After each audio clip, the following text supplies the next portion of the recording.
Avec vous, Christophe Dansette, ce matin. Bonjour Christophe. Bonjour Pauline. Ce matin, vous nous parlez de diamants, Christophe, dont les prix ont chuté ces derniers mois. Alors, pas tous les diamants, pas les plus gros, pas les plus purs, mais ceux que je dirais sont les plus grands publics, ceux qui sont aussi le plus vendus.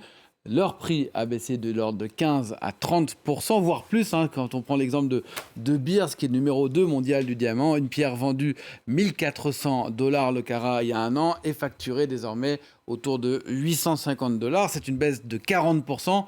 Et le phénomène est particulièrement marqué aux États-Unis, pays où se concentre la moitié des achats. Les États-Unis, où quand on a les moyens, la tradition veut qu'on offre un diamant au moment de se marier, des fiançailles, est-ce que ça veut dire qu'on se marie moins aux États-Unis et du coup qu'on offrirait moins de diamants ? Ni aux États-Unis, ni ailleurs. En fait, c'est vrai qu'il y a une baisse du nombre de mariages depuis 40-50 ans, mais sur une période plus courte. C'est plutôt le contraire. D'ailleurs, depuis le Covid, cette baisse du Covid, on assiste plutôt à une montée, même si sur une dizaine d'années, on dirait que c'est stable. Non, c'est pas la raison. C'est pas parce qu'il y a moins de mariages qu'il y a moins de diamants. En réalité, il y a plusieurs raisons. La première raison, c'est que c'est la moins importante peut-être, c'est qu'au moment du Covid-19, effectivement, l'Inde, pays où sont transformés 90% des diamants, les usines de taille ont acheté de très gros stocks, mais depuis, la demande, elle a baissé. Alors pourquoi est-ce qu'elle a baissé ? Parce que d'abord, il y a un effet de mode. On n'offre plus forcément un diamant au moment, au moment des fiançailles. Ça peut être autre chose. Et puis, il y a des préoccupations éthiques et environnementales. Les diamants ayant mauvaise réputation, on va y revenir. Et c'est peut-être la raison principale là, qui est liée, c'est qu'il y a une concurrence nouvelle, celle des diamants de synthèse, secteur en plein boom, notamment quand on regarde les exportations en Inde, où on voit que la part des diamants de synthèse est de plus en plus importante. Est-ce que ces diamants de synthèse sont comparables aux diamants naturels ? Alors, ils sont fabriqués exactement comme les pierres naturelles à partir de cristallisation de carbone soumis à des conditions de chaleur extrêmes. Sauf que pour les diamants naturels, eh bien, le processus c'est fait pendant des centaines de millions, voire des milliards d'années à l'intérieur de la couche terrestre, alors que pour les diamants de synthèse, eh bien, tout ça se fait en laboratoire à partir d'une souche de diamant qu'on a prélevé, qu'on appelle le germe, et on le fait pousser sous des conditions de chaleur extrêmes, là aussi, pendant plusieurs semaines. Rien à voir avec les plusieurs centaines de millions d'années. C'est indifférenciable au résultat à l'œil nu et c'est également certifié par l'industrie. Alors, comme il y a de plus en plus de diamants de synthèse qui sont produits aujourd'hui avec des machines qui coûtent extrêmement cher, eh bien on a un effet d'économie d'échelle, d'où la baisse des prix. Là où un diamant de synthèse coûtait environ 20% moins cher qu'un diamant naturel il y a encore 5 ans, aujourd'hui on arrive à des différences de prix qui vont jusqu'à 80%. Et du coup, est-ce qu'ils sont adoptés, ces diamants de synthèse, par l'industrie, l'ensemble de l'industrie ?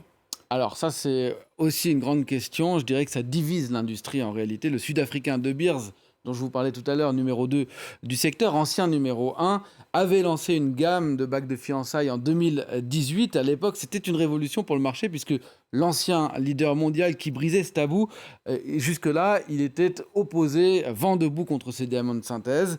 Depuis, il a investi 80 millions de dollars dans le secteur. Et bien, la semaine dernière, De Beers a décidé d'abandonner ces diamants de synthèse, affirmant que ce n'était plus compétitif. Et dans le même temps, eh bien, aujourd'hui même, place Vendôme, il y a une petite révolution qui s'opère puisque l'un des grands geôliers qui a pignon sur rue place Vendôme, geôlier du groupe LVMH, lance sa première gamme de diamants de synthèse, des diamants colorés en bleu qu'on voit ici sur ces images. Ça va de la petite taille de 0,5 carats au très gros diamant de 8,8 carats qui sera monté sur mesure aux clients les plus fortunés. Il faudra quand même débourser pour ce diamant plusieurs dizaines, voire centaines de milliers d'euros. LVMH qui mise d'ailleurs sur ce secteur des diamants de synthèse puisqu'il vient d'investir dans une start-up israélienne qui fabrique des pierres grâce à l'énergie éolienne. Et sur les prix d'entrée de gamme, il y a une différence entre les diamants naturels et les diamants de synthèse, où on est sur à peu près les mêmes tarifs ? Je ne voudrais pas vous piéger. Non, on est sur du moins cher pour les diamants de synthèse. Ça coûte beaucoup moins cher.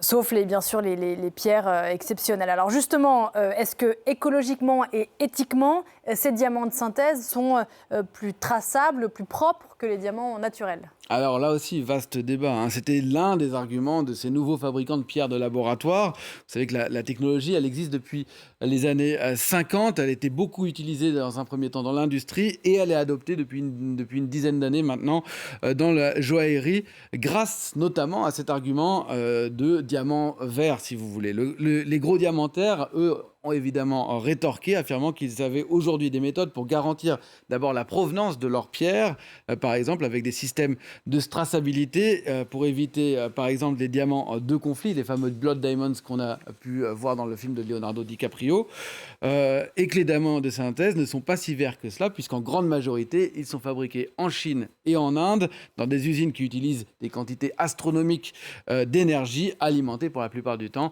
par le charbon, donc c'est pas très propre.